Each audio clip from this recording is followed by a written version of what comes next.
안녕하세요. 저는 부산대학교 순환기내과에서 폐고혈압 클리닉을 담당하고 있고 대한폐고혈압학회 기획이사인 최정현입니다.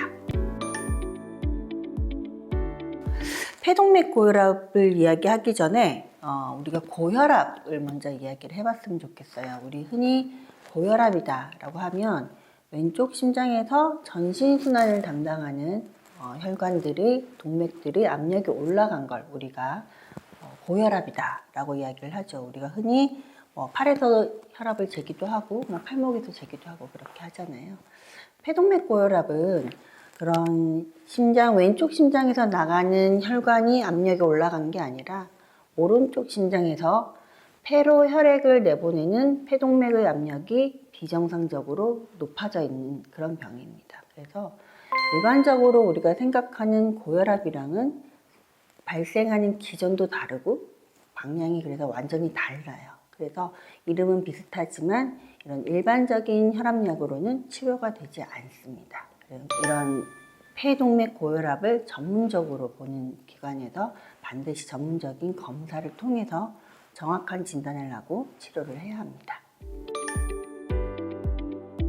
사실 초기 증상이 딱 명확하게 나오면 우리가 금방 진단을 할 수가 있겠죠. 근데 굉장히 모호합니다. 많은 환자분들이 와서 말씀하시는 게 그냥 평소보다 좀 피곤했어.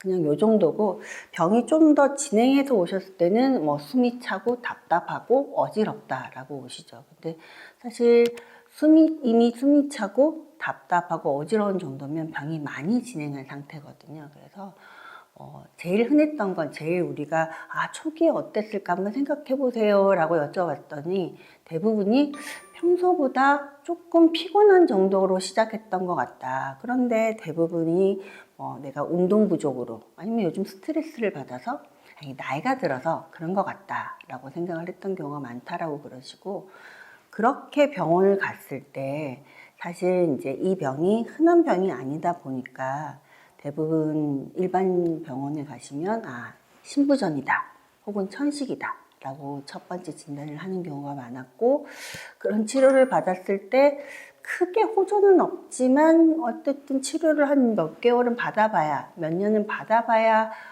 아닌 것 같다라고 생각을 해서 이제 오시는 경우들이 많더라고요. 그래서 첫 번째는 증상이 딱 명확하게 있지 않기 때문에, 모호하기 때문에 병원까지 오시는 데 걸리고, 그다음에 일단 전문기관이 아닌 이상은 사실 처음부터 의심을 하기는 좀 어려운 희귀질환이라서 진단까지는 수개월에서 수년까지 걸린다라고 말씀을 드릴 수가 있을 것 같아요. 그래서 이제 저희가 이런 조기 진단, 의심하고 조기에 빨리 진단하자, 그리고 정확하게 치료하고 정확하게 빨리 치료에 들어가야 된다는 걸 이제 11월 달에 저희 학회 차원에서도 이런 병이 있고 의심이 되시고, 아까 말씀드린 가족 중에 이런 병이 있거나 결체조직 질환병이 있거나 아니면 선천성 병으로 심장병으로 치료를 받으신 분들 같은 경우는 조금 이상할 때, 조금 약간 예전이랑 좀 다르다 그러면 빨리 검진을 받아보시라는 그런 캠페인을 하고 있습니다.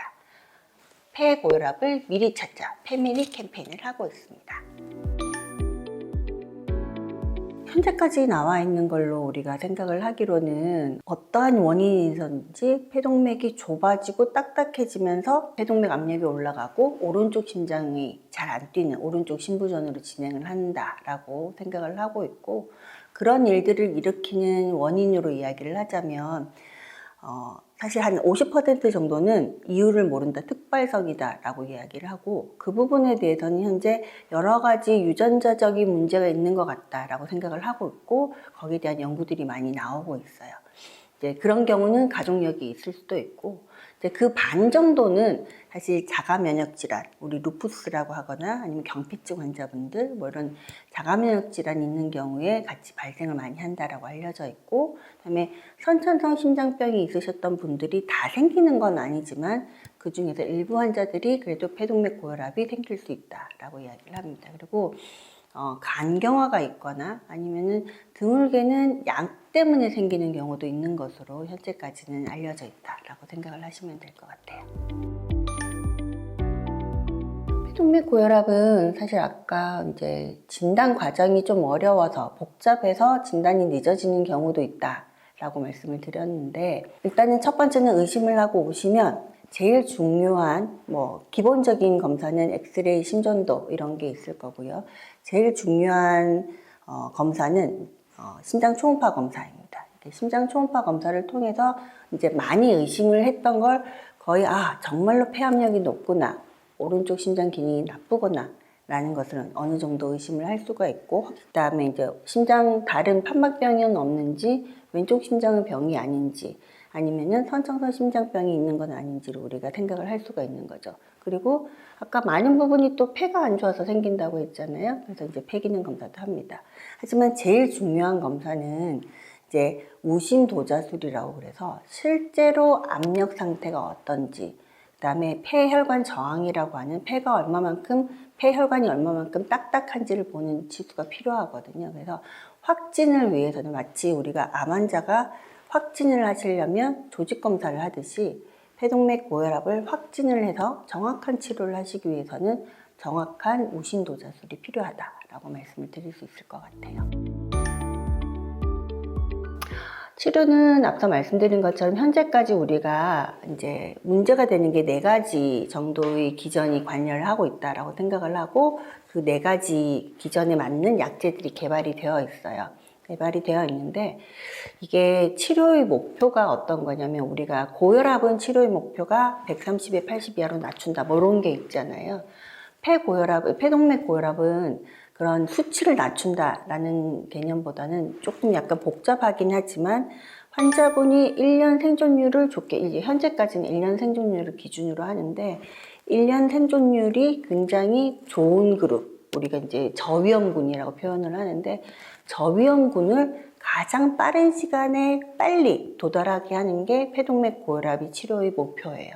그러면 그렇게 하기 위해서는 이 환자한테 가장 적합한 약제를 하나 혹은 환자에 따라서 2개, 3개까지 써야 되는 거죠. 그래서 사실 지금 전 세계적인 이제 가이드라인이나 추세는 첫 번째부터 2가지 이상의 약제를 써서 초기에 빨리 저위험군을 만들자라는 게 현재 모든 나라의 가이드라인에서 제시를 하고 있는데, 불행히도 아직까지 우리나라에서는 이제 보험급여가 첫 번째부터 2개 이상, 아주 고위험군이 아닌 이상은 2개까지 이렇게 서포트를 아직까지는 못 해주고 계신데, 앞으로 여러 가지 재정이 나아지면 여러 가지 학회나 저희가 열심히 노력을 하고 있기 때문에 많이 개선이 되지 않을까라고 생각을 합니다. 어쨌든 지금 4가지 그 패스웨이에 맞춰서 약제들이 개발이 되어 있는데, 환자에 맞춰서 하나 혹은 2개 혹은 3개를 같이 조합을 해서 환자분한테 가장 적합한 약제를 선택을 해서